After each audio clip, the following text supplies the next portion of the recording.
Om Sadashivasamārambhām Vyāsaśaṅkaramadhyamām Asmadācārya-paryantām Vande Guru-paraṁparām Shruti-smriti-purānānām Ālayam Karuణālayam Namāmi Bhagavatpādam Shankaram Lokashankaram Shankaram Shankarācāryam Keshavam Bādarayanam Sutra Bhasha Kritau Vande Bhagavantau Punah Punaha Om Sahana Bhavatu Sahana Bhunaktu Sahavidyam Karavavahai Tejasvinavadhi Tamastu Ma Vidvishavahai Om Shanti Shanti Shanti Chaitanyam Sarvagam Sarvam Sarva Bhuta Guhashiyam Yat Sarva Vishayatitam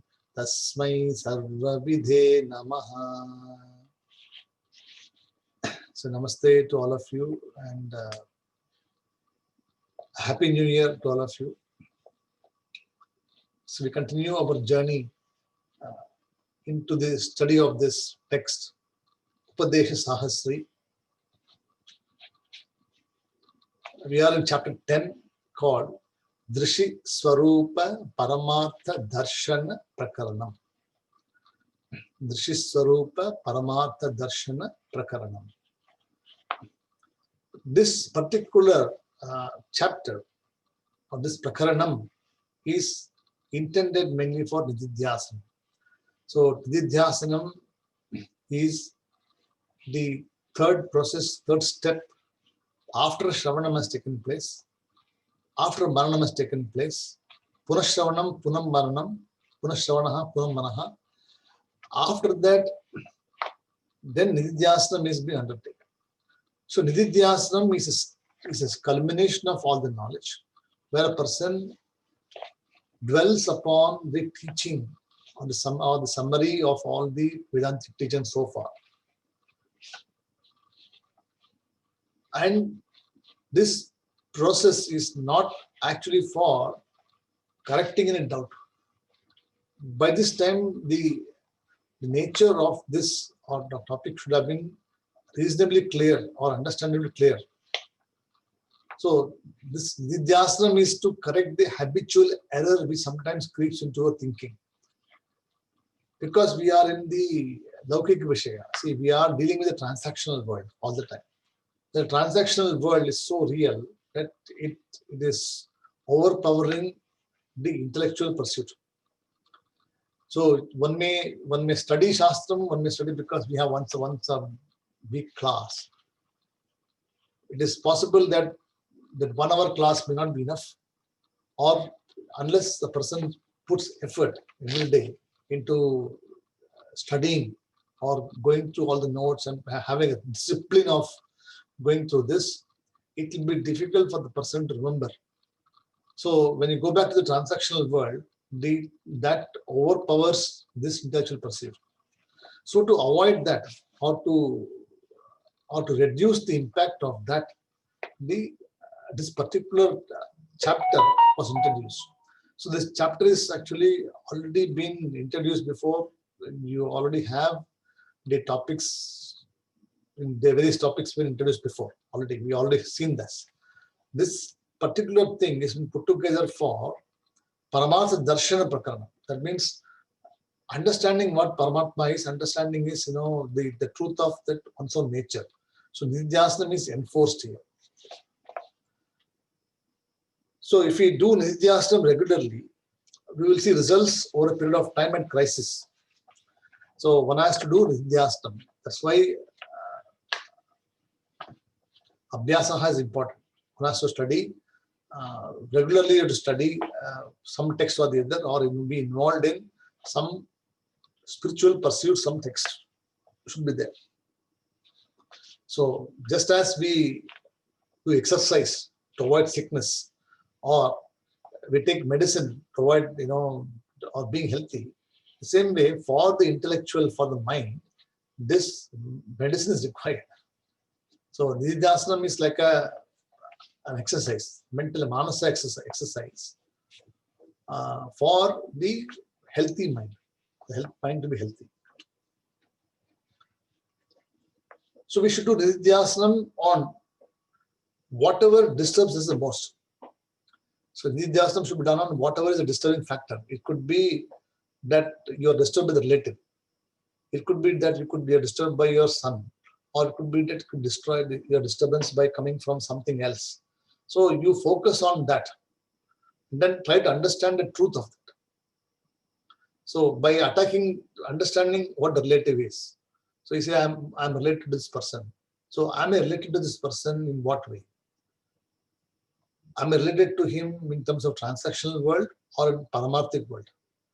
So then you understand that, oh, I'm only related to him in terms of transactional world.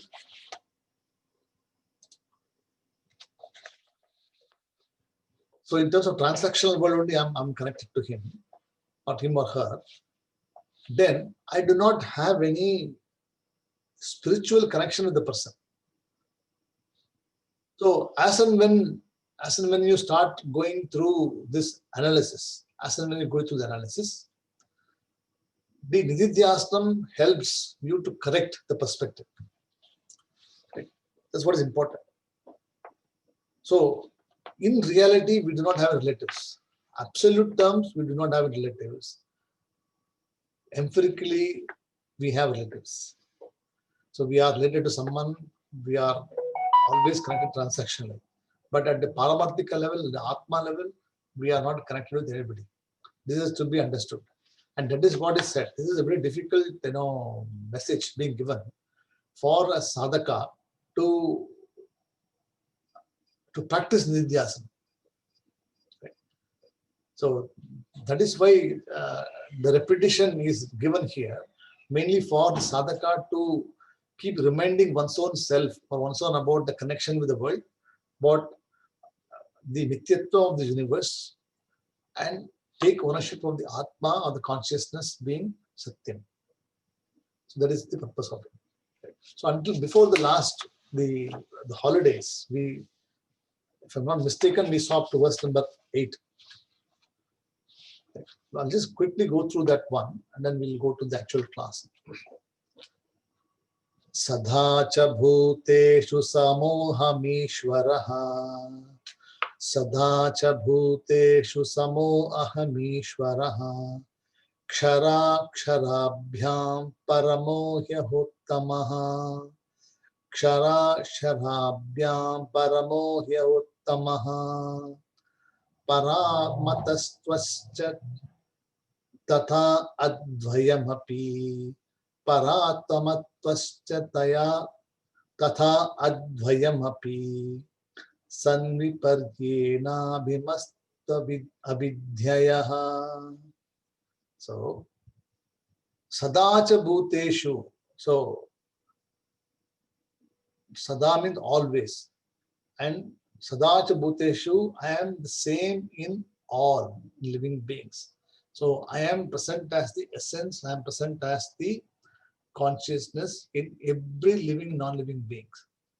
So, whenever you find any particular problem, what you say is, oh, I see myself in you.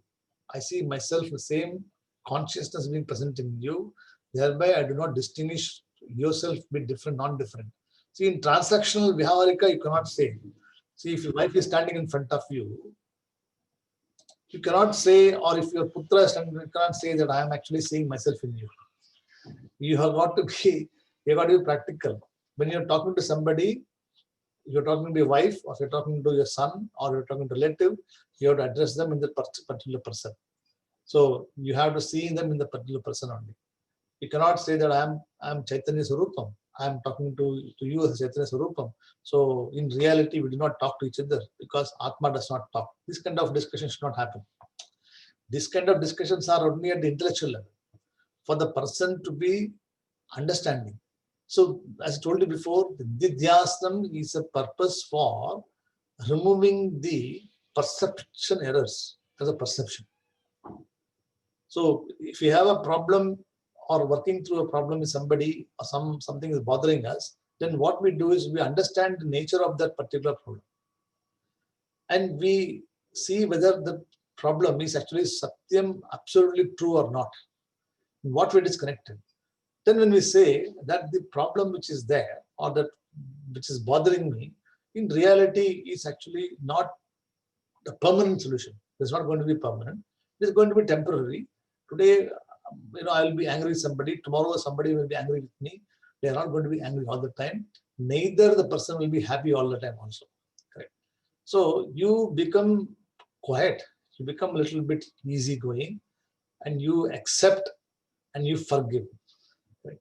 So this is the method of Nididhyasana. Right. That's why it is Samaj.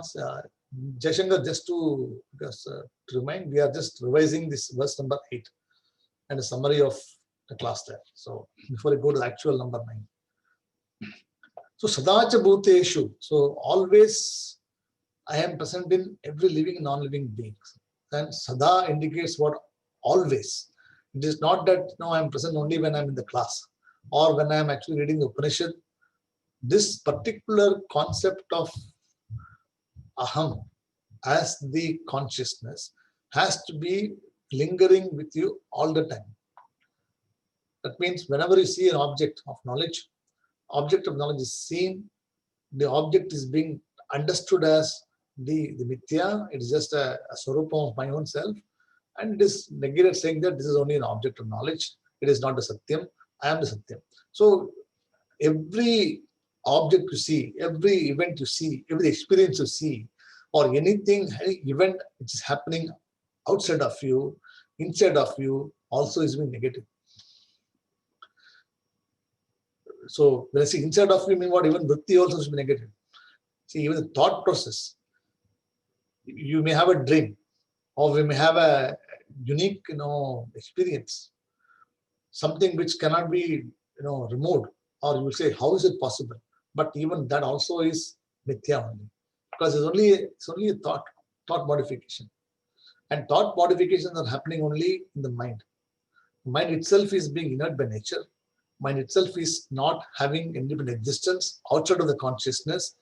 The whole mind itself is negated as mithya. So this is how the Nididhyasana, the person doing Nididhyasana, does this mentally.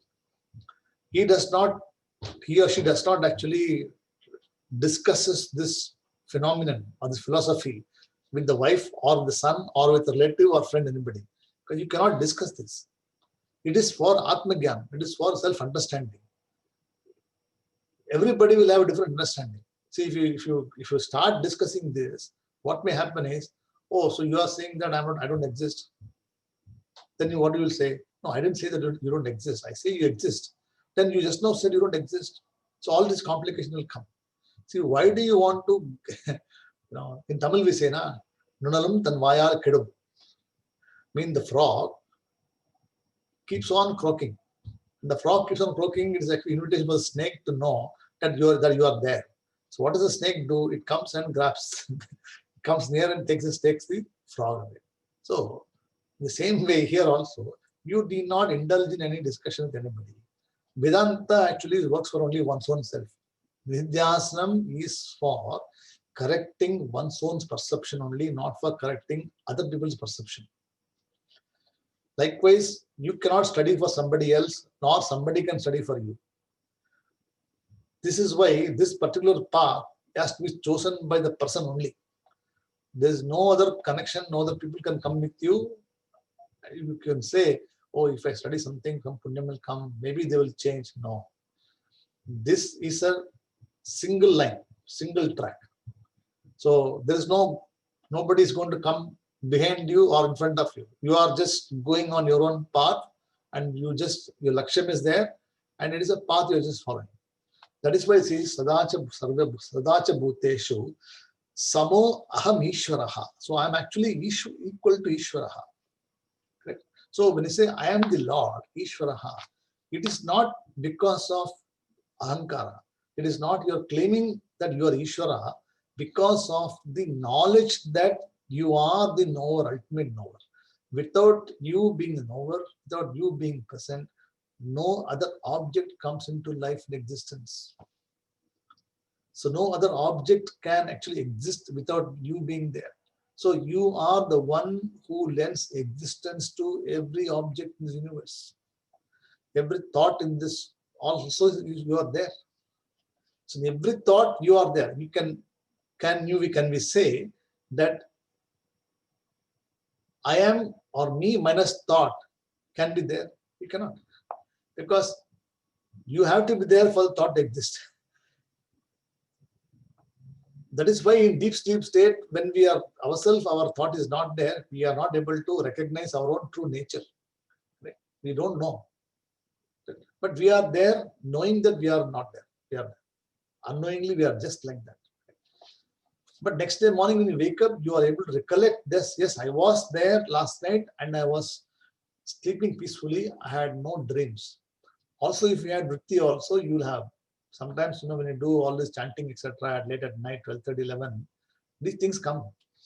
Some mantra will come, something will come. Morning 2:30, 3:30, you wake up, something will come there.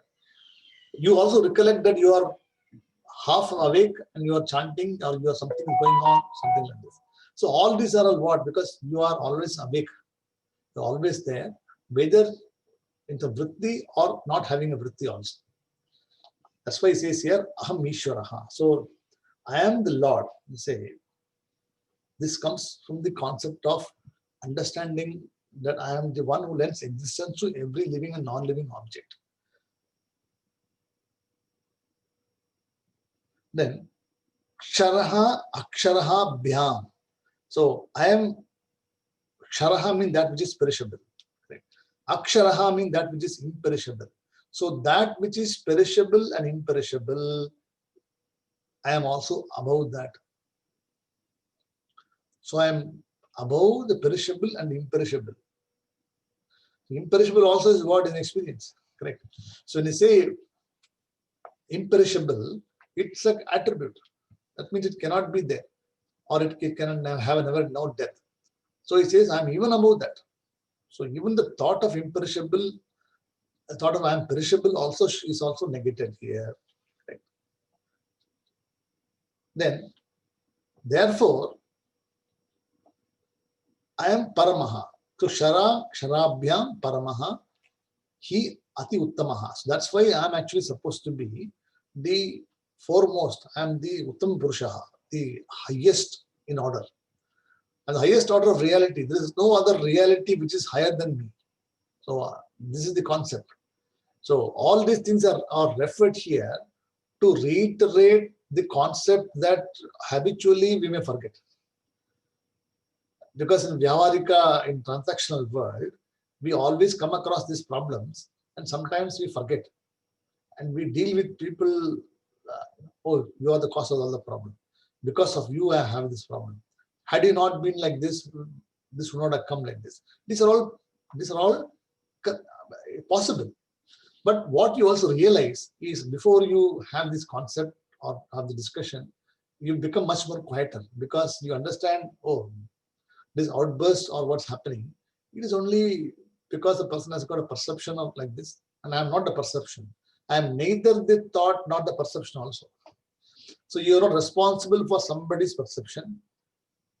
You are not also responsible for your own perception also. This is a beauty thing. See, other people have a perception about you. If you start getting worried about it, then you also have a problem. If you have a perception that I am the the anatma, I am the physical body, etc. I am the ahankara, then also you have a problem. Other person has got ahankara, also got a problem. Correct. So both these have to be negated. Difficult thing. How it is possible, sir? It is possible by practice, by regularly. See, we make this. This is the errors we make because we study Shastram and we deal with the world, and the circumstances force you to react in this manner. Later on, you also understand that maybe my behavior was not correct because I'm studying Shastram, I'm studying all these things, I know all these things. Why am I saying like this? So this is why it's corrected. So sometimes when I say, now why do you keep saying things again and again? The reason for that is this habitual error comes into us for even experienced person also. For the people who studied for many, many years also, Krodham will come suddenly. Like in Kathopanishad we saw, right, yesterday also. The person is doing all this, the Vishuddhi Yajna. The son is very persistent. Right? He's asking, why are you giving this, all this useless cows who cannot give this? Who are you going to give it to me? First time he asks, second time he asks, third time he asks. The father gets annoyed. The father is supposed to be going to Indraloka, Vishuddhi Yajna. So he's supposed to be mastering all these things. But who knows? The Krodham comes, I'll give it to Yama, Mrityave. So later on he realizes that, I should not have stopped my son like this. But for correcting those errors only, this is prescribed here. So Sadacha Bhuteshu Samo Aham Ishvaraha Kshara Ksharabhyam Paramo Hi Ata Uttamaha. Then Paramatma Tattvam Cha Tata Advayam. So Paramatma Tattva means what? I am the Tattva means the essence of the truth. And Paramatma Tattva, the truth of what the Paramatma is, or Paramatika Satyam is I am that. Right?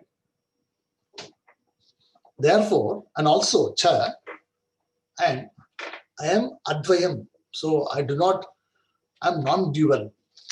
So Advayam.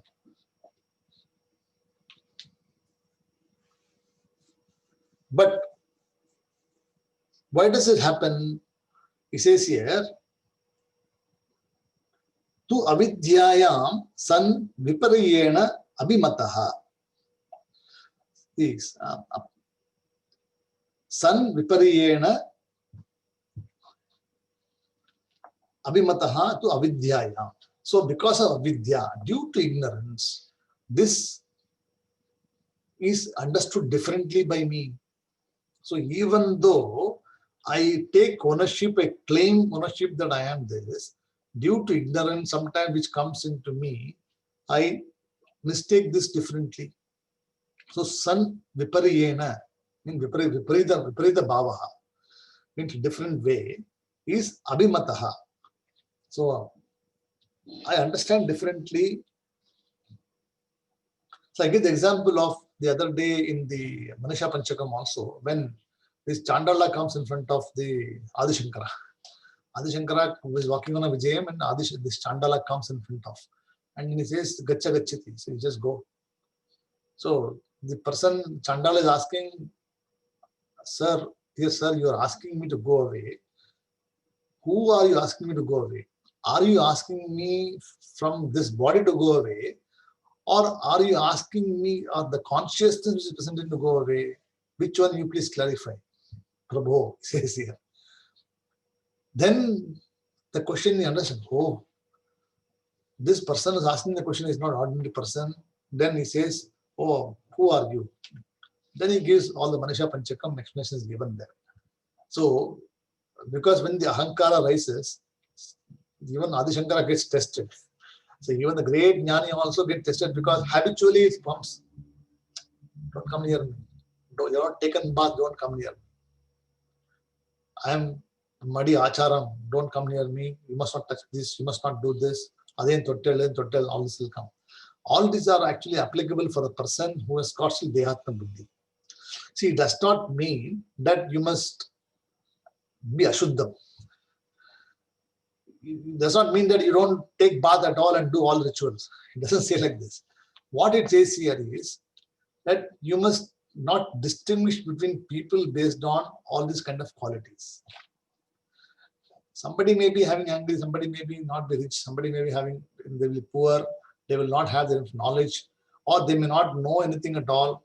You do not distinguish them based on your knowledge. You be equal to everybody and treat them at their own level, what is required. So this requires a broader understanding, correct? So you have to be forgiving and willing to forgive also.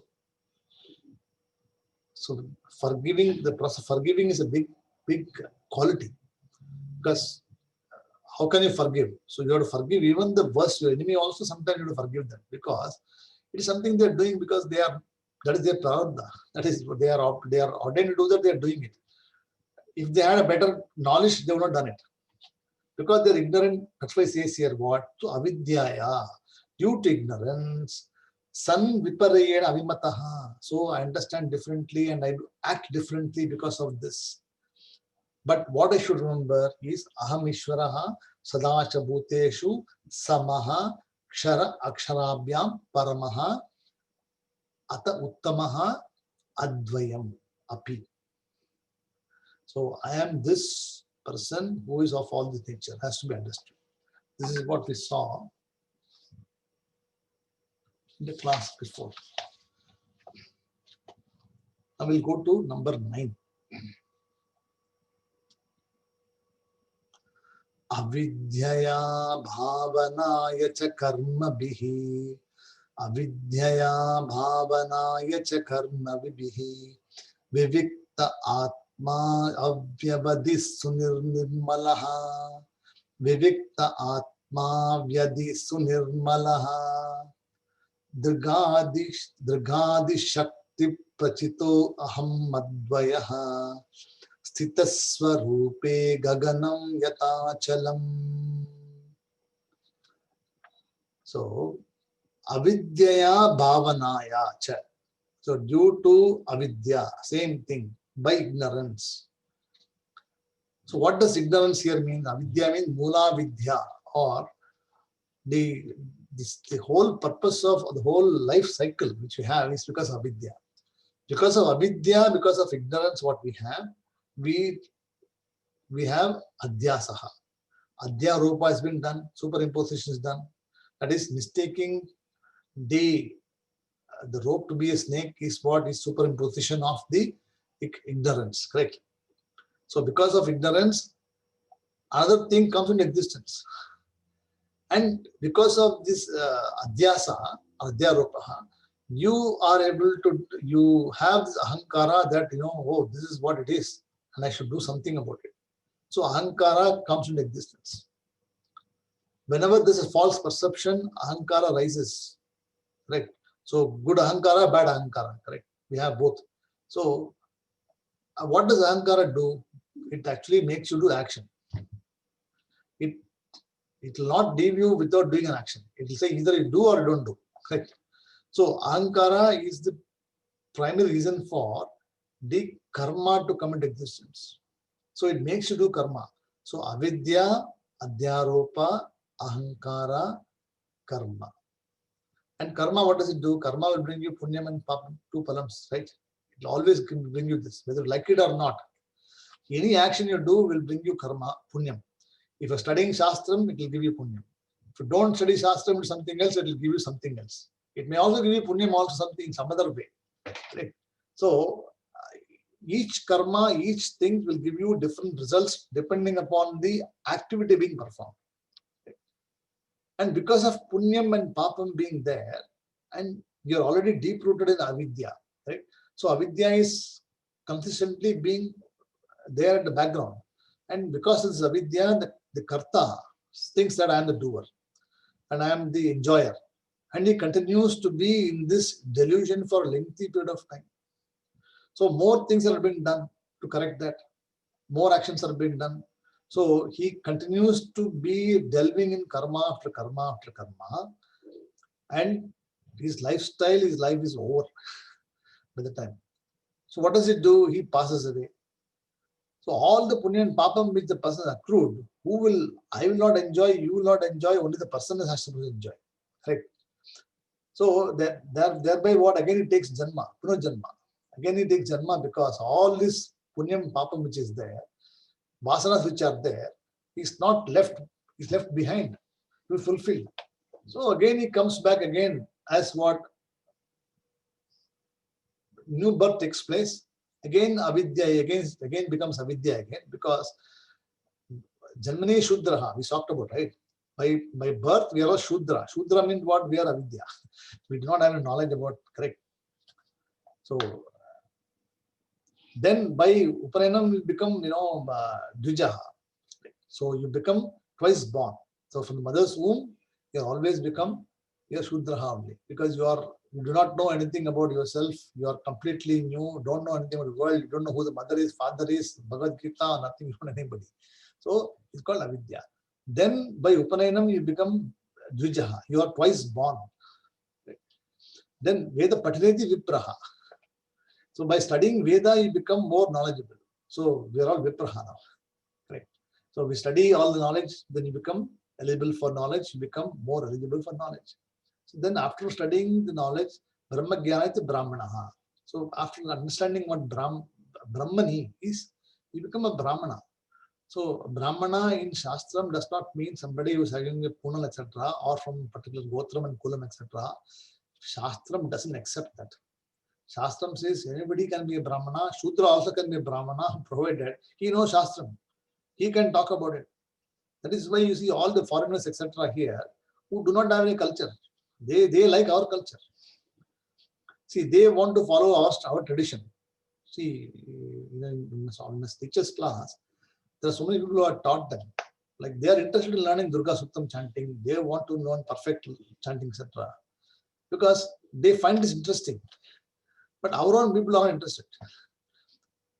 Why? Because it is not because they are interested. It's because they have more, shraddha and conviction in what it is. So even though they are Christians from other caste, other religion, etc., they are still considered for Veda Patanam or Shastram as Brahmana, because that is what it says here. So avidyaya bhavanaya. So because of the bhavana, because of the understanding you got by ignorance, desires, actions, karma bihi means what? So naturally karma is being done, right? But he says here what? Vivikta Atma. So Atma is actually Vivikta. Vivikta means it is separate. And Avyavadihi. So Avyavadihi means what? That which is unobstructed. So Avyavadi means unobstructed. And Vivikta Deshaha, when you say, is something separate. So when you say Vivikta Deshaha means what? You go somewhere, some other place. So Vivikta means separate, which is distinct. And Avyavadi means is unobstructed. So the Atma here talks about is Atma Avyavadihi Viviktaha Sunirmalaha. So Sunirmalaha means what? That is very, very pure. So Malam means dirt or which is impure. Nirmalam, when you say, is pure. And Sunirmala means what? Absolutely pure. So it cannot be tainted by anything. So our thoughts can be tainted because our thoughts can taint our actions. But our thoughts can never taint the Atma. Our actions can never taint the Atma. This is where the understanding comes. Oh, see, I am doing something wrong. Oh, I am actually doing something, I'm feeling papam, very, very bad about it. See, if you do dushkarma, you feel bad about it. There's something that you have to go through that. But the habitual errors which is there is corrected. So over a period of time, you will have less and less of this and more of punya karma only. You will have more righteous things to do and less of, all these things which are not supposed to be done. So this is what the Nidhyasana corrects. The process corrects this. So you do the right things 90% of the time. 10% of the time you still make mistakes and you go to 92%, then 95%. There'll be 1% will still be left there, which is manageable. So instead of having 50% of negative thoughts and 50% positive thoughts, you are now moving towards almost about 95% accuracy, 96% accuracy, where you always are like this.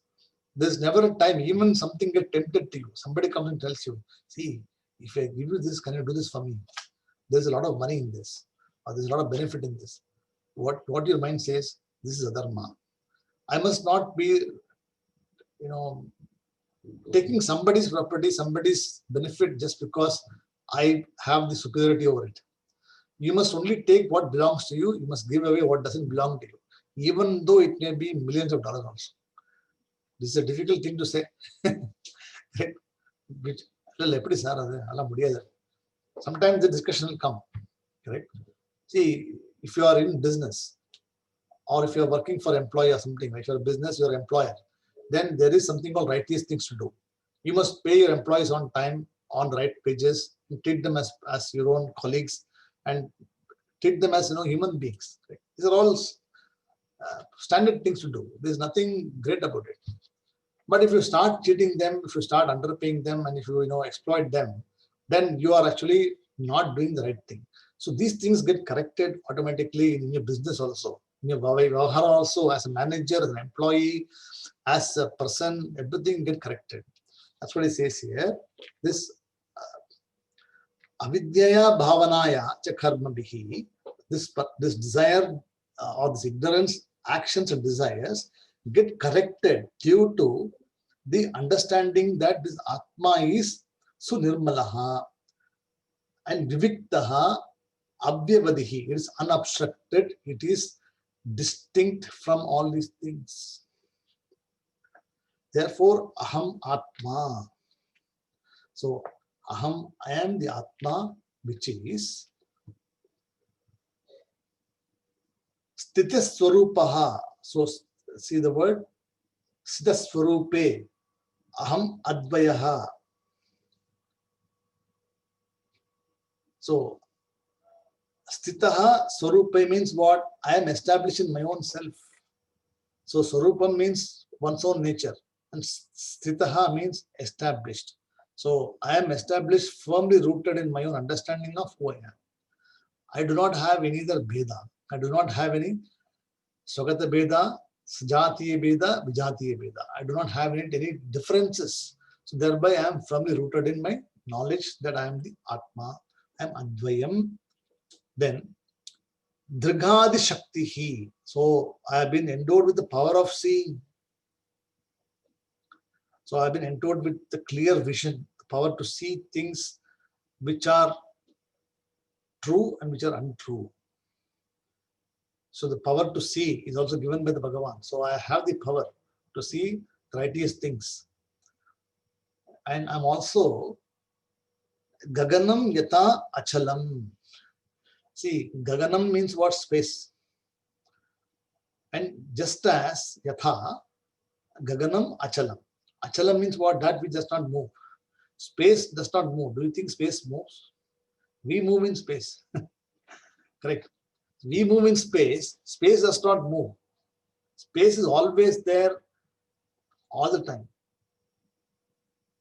Correct. So we move in space. That's why he says here what? I am like the space which does not move. Everything else moves in space. Thereby I am not that.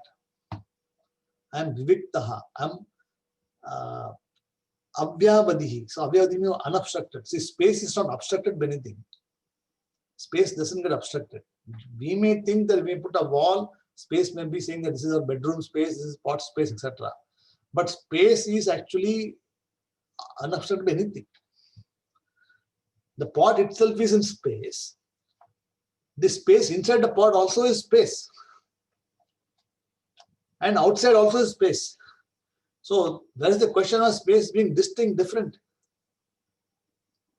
The pot cannot exist independently outside of space, correct? Pot has to exist in space. And when the pot breaks also, what? It actually goes back into space only. It again recreates from space only. It comes to exist in space, lives in space, dies in space. But I am that space which is distinct and unobstructed. That's what it says here, what? Viviktaha avyavadi. So separate, viviktaha avyavadi means I am unobstructed. But due to avidyaya bhavanaya cha karma, karma B. So due to avidyaya, I do actions, I have desires which shrouds my thinking as to who I am. I am Sunirmalaha Atma. I am the pure Atma which is free from any impurities. I am Advayaha Sthitassarupehe. Then Drigadi Shakti, Gaganam Yata Chalam. So I'm just these things. So it gives examples of how one must relate. So whenever you see things or anything which comes into you, any actions which have come to you, you have to understand the nature of the action being done, and you have distinguished whether are you the doer or not or the doer. So when I say, oh, am I the doer? It says, yes, I'm the doer from the standpoint of the karma indriyas, jnana indriyas, correct? Manaha, buddhi, chitta, ahankara, yes, I am doing. But from the standpoint of the Atma, I am non-dual. I do not have any of these things. So you separate yourself from all these things. You put them separately and say that, oh, you are this, I am not this. So this concept has to be, again and again has to be thought over. That is why he keeps repeating the same thing again and again. So the repetition is there. You already know what Advaya means. You already know what is Atma is. You already know what is, Vivikta, everything we already know. But it keeps repeating because of the habitual errors, the mistakes you can commit in your day-to-day life. So this is called Jivan Mukti. Correct? So there's something called Videha Mukti, Jivan Mukti. So Jivan Mukti is what? When you are alive. Right now you are free. You do not have to go to some other loka. See, Kama Mukti, Videha Mukti, Jivan Mukti. Right? So three things are there. So here he talked about Jivan Mukti. So Jivan Mukti is what while you are living this life, you are already free from all these things. You already claimed ownership. Therefore, you do not have to go to any loka also. So Videha Mukti means what? When the Deha is released, at that time you get Mukti, where you go to Brahma Loka and then you wait there. So Brahma Loka is where all the people who have not got knowledge in this Janma, they have done some lot of Punya Karmas, they have realized, and then they go to Brahma Loka and Brahma gives a special jnana. Same Upanishad is being talked there. They may not talk like this, but same concept will be explained by Brahmaji there. And then you are free from there. So there's a queue there. You do not have to wait in queue or anything like this. We can just claim ownership right now itself and you are free. It's called Jivan Mukti. So, but Vedanta does not promise liberation from future. It says, no, future you will be free. No, like this. You are free right now. It does not say that, oh, you study the Shastram, one day you'll be free, or tomorrow you'll be free. Maybe you'll be free. No. You study, you understand, you have freedom. You are free. So this is a certainty given by this Upanishad. So it doesn't say that, one day you'll become free. And you'll say, what is it one day? People keep wondering. Will it be tomorrow? Will it be day after tomorrow? Will it be 5 years, 10 years? Then the time comes into picture. So when the time comes into picture, then you have uncertainty about everything. So what you remove the uncertainty about time. Correct? That's what it says here. So one may continue to work in the world, do all the work required necessary, knowing that it is actually for Anatma. So all the activities which you do, sleeping, eating, talking, meeting, wearing mask, going here, there, shopping, whatever is there, everything is for the Anatma only. It is not for the Atma. Right? So we need to have this clarity. That's what it says here. Avidyaya bhavanaya cha karma bihi vivikta atma avyavadi sunirmalaha. Driga shaktihi prachito ahamadvayaha sthita sarupe gaganam yathachalam. Is this clear? Jaishankar, you okay?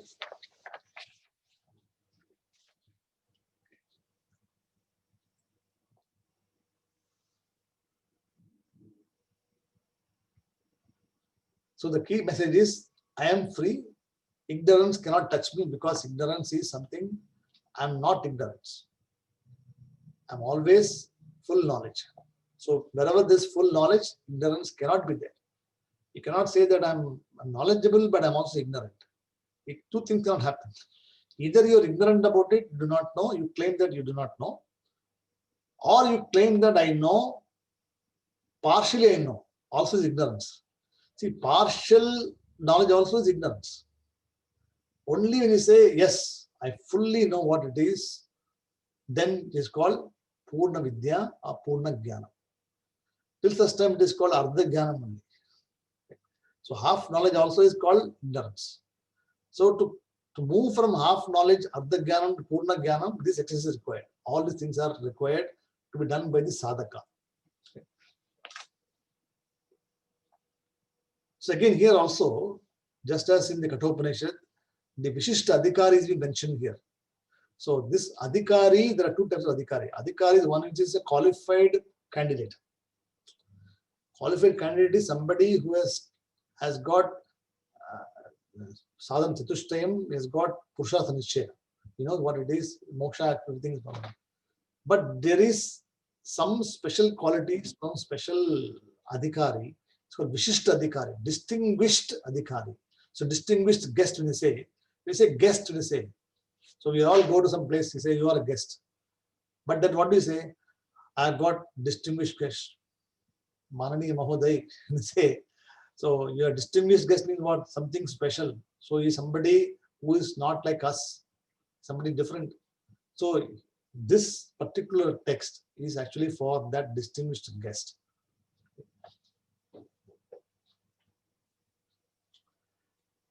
So the next verse, number 10, talks about that the person who has got a firm conviction about the knowledge of one's own self. Conviction about the knowledge of one's own self is never born again.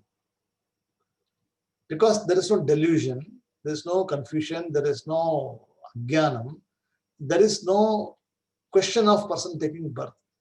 See, birth is required only for doing karma. If somebody asks us a question, do you want any birth? What do you ask?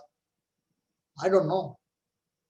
But if you look at all the problems we have got and how we say, do we have a choice? If you ask, what do you say? Is there a choice that I can take birth or not take birth? Then the Shastra, the guy says, see, yes, there's a choice.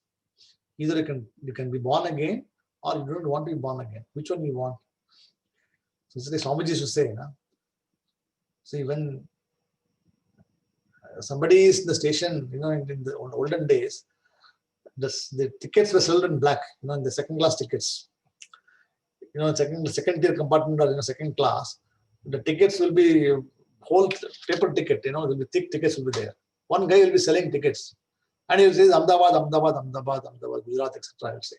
So there will be a big queue of people running around that person there because he has got all the tickets there. One Jnani comes there, he says, oh, moksha, moksha, moksha, moksha. Do you want? He says, I don't know what, I'll go to Ahmedabad only. So he goes after Ahmedabad because he knows what it is. Moksha queue, there's nobody there. So he says, do you want moksha or do you want to go to Ahmedabad? What do you, it's up to your choice. Same thing says here, do you want birth or you don't want birth? The choice is yours. Then the Shastram says that you have to just decide what you want.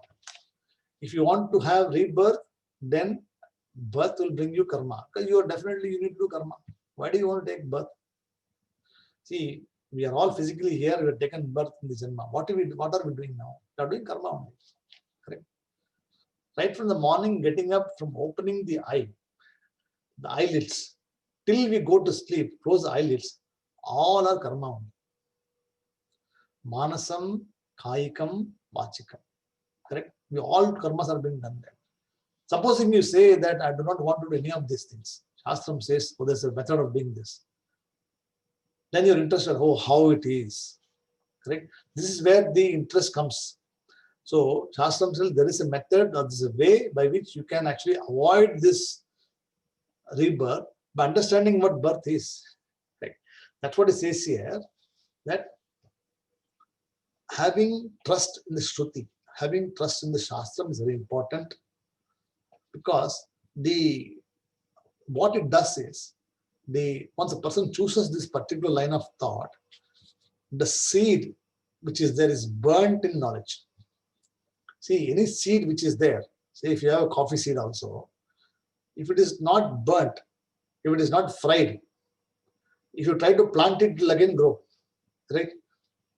But if you really put it in a pan and then fry it so that it becomes very hot and all the essence is gone, the nutrient inside is all dead already, right? Then if you plant the seed also, it will not come again. There will be no sprouting of anything, any plant. Same way here also, what do we do? This idea we have got about ourselves is a seed form. So if you don't fry it in knowledge, or if you don't actually put in tested in knowledge completely, then it will again have problems coming back. So when you fry this, when you burn it in knowledge, then even if you have any problem also, it will not come, because it has got all nutrients are already gone there. It will not come. This is what is said in this verse.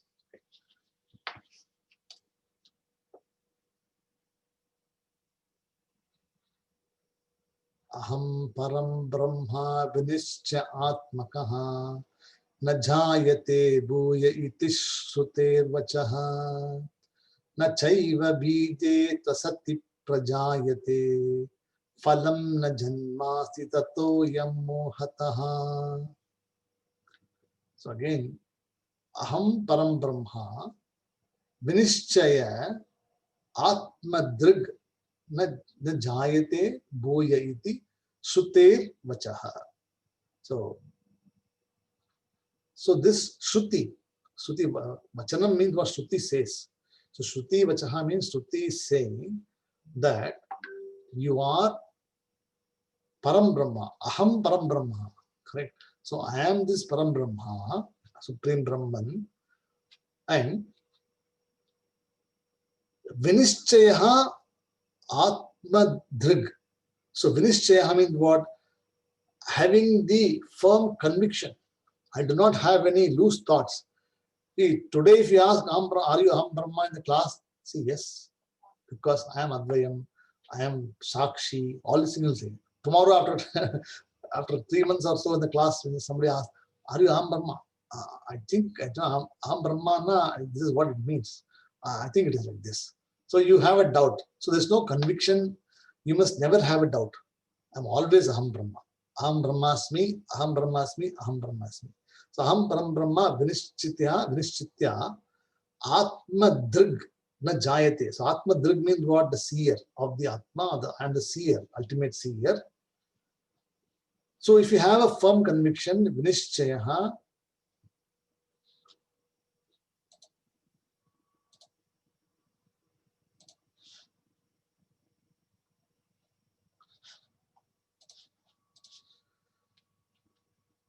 then na jayate bhuya iti. So na jayate means what? Neither is born again. So bhuyaha means again. Na jayate bhuya iti shruter vachaha. So Shruti says that if you have trust the Shastram, if you say that you want moksha, you follow the queue. If you do not want to go to moksha, you want to go to Ahmedabad, you go to Ahmedabad queue, and then you go to destination there, you get down. And after getting done, what you do? You take a rickshaw and go to some other place. And you do action there. But if you come to this moksha line, I will take you to a different destination. I will take you to a place or to a knowledge area from where you don't have to go to any station. This station free, this ticket free. No money to be paid, all free. Right? Because the moksha itself is free, freedom. So there is no question of any bandha, attachment, correct? That's what it says here. Aham Param Brahma Vinishchiti Atmadrig. So Atmadrig means the one who sees this truth in one's own self as a seer. Vinishchayaha means having the firm conviction. Na jayate bhuya, so he's not born again. Iti Shruter vachaha. Shruti says this. So I do not say this, Shruti is saying this. Therefore, Nacha nachaiva bije tvasti prajayate. So what? So when the seed is na asti prajayate phalam tataha.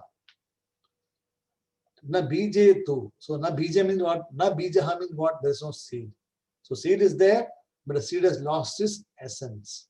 So na bije tu na asati prajayate phalam tat. So phalam means what? A sprout. So the seed is there, but the phalam is not going to come out of it because the seed has been fried completely in what? In knowledge. Or the seed has been completely fried in extreme tawa, hot tawa. So after that, what? There's no question of, even if you put in the water also, it won't germinate because it has already lost everything there. It's been completely removed. So thereby, even the samsara or the what we are living now, if we put through the fire of knowledge, the knowledge will actually fry our understanding, our ignorance, and thereby any future ignorance also will not come and will not sprout. Hope you get to the point. See, by continuously living and dwelling and frying and again, what we are trying to do is that we do not give a chance for any wrong notion to come into our thought again. That's why na jayate bhuyada iti. So there is no question of it coming back. So there's always doubt. See, tomorrow it may come back. It cannot, because if you repeatedly keep dwelling on that, all those finer points of correction will be all corrected. There will still be some mistakes here and there, but by repeatedly putting this, you get corrected. Just like the goldsmith, what does it do? The gold itself is actually it's not lustrous by nature. If you go to the mountain and take a piece of gold, it is actually, you will not know it is gold. But when you go to a goldsmith and if it is put through the fire, what does it do? It cleanses, it removes all the impurities and it brings a luster. Then the gold itself shines. Correct? So then, same way, after we we keep doing the same thing, the gold is not going to remove the luster. Correct? Initially, it will be like this. When we take from mountain, it will be all raw. Like we are all raw now. After getting raw, what do you keep on putting it in the fire, and then you make it again and again. It becomes shining. Afterwards, it doesn't do the shine.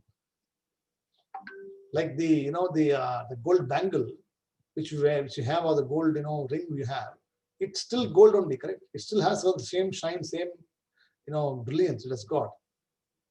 But it has come from where? It has come from the stone which was put through the fire. Same way here also, it can't go back to the old stone nature, correct? The gold ring cannot go back to the old dirty stone nature, because it is not possible.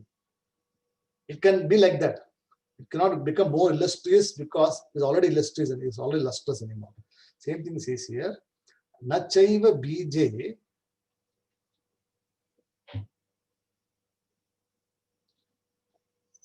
twasti prajayate phalam na janma asti tato hi amohataha.